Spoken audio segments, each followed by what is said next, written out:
Hello guys, माध्यमिक शिक्षा राजस्थान बीकानेर के द्वारा वैकेंसी निकाली गई है। इंग्लिश मीडियम स्कूल के लिए संविदा शिक्षक के रूप में सहायक अध्यापक, अध्यापक लेवल प्रथम, अध्यापक लेवल 2 और सहायक अध्यापक जो L1 के अंतर्गत है संविदा पोस्टें निकाली गई है, जिसकी विज्ञप्ति विस्तृत जारी कर दी गई है।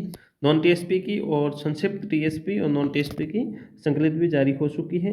आज अपन इस वीडियो में पूरी चर्चा करेंगे कि आपको किस तरह इसका फॉर्म फिलअप करना पड़ेगा, उसके बाद में इस भर्ती का क्या प्रोसेस रहने वाला, किस तरह सिलेक्शन होगा, क्या क्राइटेरिया है, कितना वेतन मिलेगा, किस तरह आपको इसका सिलेक्शन का क्या प्रोसेस है, किस योजना अंतर्गत आपका ये है जो भर्ती हो रहा है, सारी बातों पे चर्चा करेंगे। तो दोस्तों मेरे साथ बने रहिए, वीडियो को स्किप ना करें, एंड तक जरूर देखें, जिससे किसी भी तरह की कोई भी जानकारी ना छूट पाए। और अभी तक आपने हमारा यूट्यूब चैनल सब्सक्राइब नहीं किया तो सब्सक्राइब जरूर करें, जिससे आने वाले भर्ती संबंधी नोटिफिकेशन आपको सर्वप्रथम मिल सके। तो यहाँ पर दोस्तों बात करें, यहाँ पर जो नोटिफिकेशन है, विज्ञापन जारी किया गया है 15 जनवरी को, जो कि शिक्षा विभाग माध्यमिक शिक्षा राजस्थान बीकानेर के द्वारा जारी किया है संविदा शिक्षक के रूप में। यहाँ पर टीएसपी और नॉन टीएसपी के लिए अलग अलग पोस्टें क्रिएट की गई है, और आप देख सकते हैं यहाँ पर जो नॉन टीएसपी की पोस्टें यहाँ पर है दी गई हैं, और टीएसपी के लिए अलग से पोस्टें दी गई हैं, जिसकी भी अलग से वैकेंसी जारी कर दी गई है। यानी कि सहायक अध्यापक और अध्यापक लेवल प्रथम, इन दोनों पोस्टों के लिए यहाँ पर 6,670 पोस्टें हैं, और अध्यापक सहायक अध्यापक और अध्यापक लेवल 2 इंग्लिश और मैथ के लिए अलग अलग 1219 पोस्टें हैं। और यहाँ पर बता दें मुख्य बात कि यहाँ इसके अंतर्गत, इस भर्ती के अंतर्गत राजस्थान, संपूर्ण राजस्थान और राजस्थान राज्य के बाहर के निवासी भी इसका फॉर्म के लिए पात्र हैं, वो भी अपना फॉर्म फिलअप कर सकते हैं। अब यहाँ पर बात करें फॉर्म भरने की, तो आपको एसएसओ के माध्यम से फॉर्म फिलअप करना होगा, जो कि 31 जनवरी से शुरू हो जाएगा, 1 मार्च से उसकी लास्ट डेट रहने वाली है। अब यहाँ पर योग्यता की बात करें तो आपको जो राजस्थान अध्यापक पात्रता परीक्षा है, यानी कि रीट के अंतर्गत कम से कम आपके यहाँ पर जो वर्तमान में वैकेंसी चल रही है उसके अकॉर्डिंग आपका 60% होना चाहिए, जनरल स्टूडेंट है। फिर जो आरक्षित कैटेगरी उनको 55% है, उसके अलावा जो महिला भूतपूर्व सैनिक है उनको 50% है, और पीएस कैंडिडेट के लिए 40% है, और केवल शहरिया क्षेत्र के लिए 36% दिया गया है, जो कि आपकी L1 और 2 की सेम है। इसके अंतर्गत आपको ध्यान रखना है, आपकी जो रीट का जो एग्जाम हुआ था उसकी जो वैधता दी हुई है वो इस डेट तक होनी चाहिए कंप्लीट, वो स्टूडेंट इसके लिए फॉर्म फिलअप कर सकते हैं। और यहाँ पर टीएसपी एरिया के लिए बाहर के स्टूडेंट भी फॉर्म फिलअप कर सकते हैं। नॉन टीएसपी के लिए जो टीएसपी क्षेत्र से आने वाले स्टूडेंट भी पात्र होंगे, राजस्थान से बाहर के भी स्टूडेंट इसके लिए पात्र होंगे। अब यहाँ पर रीट की बात करें तो जो स्टूडेंट L1 के स्टूडेंट है, जिन्होंने 2021 या 22 में जो रीट क्लियर किया है वो दोनों फॉर्म फिलअप कर सकते हैं, मगर L2 का स्टूडेंट है जिन्होंने 2022 में रीट क्लियर किया है वो स्टूडेंट इसके लिए पात्र होंगे। और जो ये संबंधित सूचना है जो फॉर्म फिलअप करेंगे उस समय आपको भरनी पड़ेगी। और आपको फॉर्म फिलअप करते समय ध्यान रखना है, आपको जिलों का चयन करना पड़ेगा, जो कि आपकी प्राथमिकता या वरीयता क्रम के आधार पर आपका सिलेक्शन प्रोसेस होगा। उसके बाद में शैक्षणिक योग्यता और प्रशिक्षण योग्यता, जो कि DElEd, BEd, BA, BSc, BEd, ये सारी आपकी कंप्लीट होनी चाहिए। और यहाँ पर फॉर्म भरने की आवेदन शुल्क भी दी हुई है, आप यहाँ पर देख सकते हैं, आवेदन शुल्क न्यूनतम ही है। यहाँ पर आपको ऑनलाइन फॉर्म फिलअप करना है, जो कि एसएसओ के माध्यम से होगा। ये भर्ती है जो राजस्थान सिविल सेवा पदों के लिए जो संविदा पोस्ट के लिए जो नियम बनाया गया 2022 उसके अकॉर्डिंग हो रही है। और इस भर्ती के अंतर्गत जिलेवार पोस्टें भी दी गई है, कहाँ पर कितनी पोस्टें खाली है।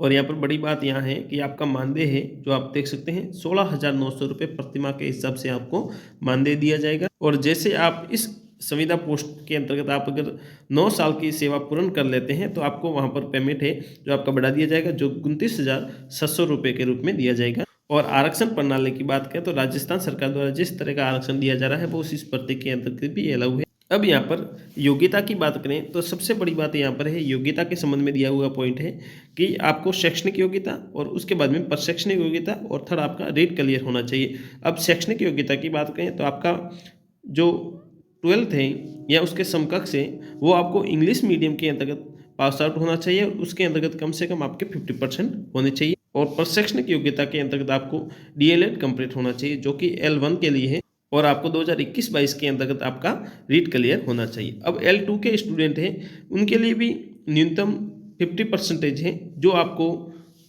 स्नातक में होने चाहिए। और उसके बाद में आपकी जो वैकल्पिक के सब्जेक्ट हैं जिनके अंतर्गत आपको इंग्लिश मीडियम से वो क्लियर होने चाहिए कॉलेज के अंतर्गत। और उसके बाद में आपके पास में बीएड या डीएलएड का कोर्स होना चाहिए, और रीट आपका 2022 का पास आउट होना चाहिए। और संबंधित विषय से फॉर्म भर रहे हैं उसके अंतर्गत आपका रीट भी क्लियर होना चाहिए। और आपका बीएड का और डीएलएड का कोर्स है जो कंप्लीट होना चाहिए। उसके बाद में यहाँ पर अपन बात करें कि आपको जो 5% मार्क्स की है जो आपको छूट दी गई है, ये स्टूडेंट ओनली फॉर जो रिजर्वेशन कैटेगरी के अंतर्गत आते हैं उन स्टूडेंटों को ये छूट दी गई है जिनकी 45% 12th या ग्रेजुएशन होते हैं, तो वो भी अपना फॉर्म फिलअप कर सकते हैं। अगर आपके योग्यता है जो कंप्लीट फिलअप नहीं हुई है या कंप्लीट नहीं हुई है तो आपके फॉर्म की लास्ट डेट तक आपके पास में पात्रता होनी चाहिए, वरना आप अपात्र माने जाएंगे। उसके बाद में आपका नियुक्ति होता है, सिलेक्शन होता है, तो उससे आगे का जो क्राइटेरिया दिया है जिसके अंतर्गत आपके 2 से ज़्यादा संतान नहीं होनी चाहिए, ये सारी जानकारी दी हुई है। तो वो आप यहाँ पर है जो ये जानकारी है जो आपको अगर सिलेक्शन होता है तो उसके बाद की बातें हैं। तो यहाँ पर एज क्राइटेरिया की बात करें तो न्यूनतम आपको एज के अंतर्गत 21 वर्ष होना चाहिए 1 जनवरी 2024 को, और उसके बाद में 40% तक है। और यहाँ पर एज कैलकुलेशन है वो 1 जनवरी 2024 से 31/12/2024 तक मान्य होगी, यानी कि ये डेट दी गई है, इसके अकॉर्डिंग आपकी एज कैलकुलेशन की जाएगी। उसके अलावा जो रिजर्वेशन कैटेगरी है उनको न्यूनतम छूट भी दी गई है, किसी को 5 वर्ष की दी गई है, और उसके बाद में जो 10 वर्ष की या 50 वर्ष भूतपूर्व सैनिक वगैरह है तो तलाकशुदा महिला पीएस कैंडिडेट के लिए भी यहाँ पर छूट दी गई है। देख सकते हैं, आपको अगर एप्लीकेबल लगे तो आप इसका लाभ भी ले सकते हैं। अब आरक्षण का प्रावधान है जो राजस्थान सरकार द्वारा जिस तरह जिस भर्ती में दिया जा रहा है वो सारा इस भर्ती में भी इंक्लूड है। यहाँ पर आप देख सकते हैं ये सारी जानकारी दी गई है, और उसके बाद में भूतपूर्व सैनिक के रूप में भी ये दिया हुआ है, और आप उत्कृष्ट खिलाड़ी हैं तो उनके लिए भी यहाँ पर रिजर्वेशन संबंधी जानकारी है जो दी गई हुई है। पीएस कैंडिडेट के लिए ये सारी जानकारी है जो आप यहाँ पर आपको एप्लीकेबल लगे तो इसका आप योग्यता है तो लाभ ले सकते हैं। अब आपके डॉक्यूमेंट के बारे में यहाँ पर बात करें तो डॉक्यूमेंट के अंतर्गत आपको ध्यान रखना है,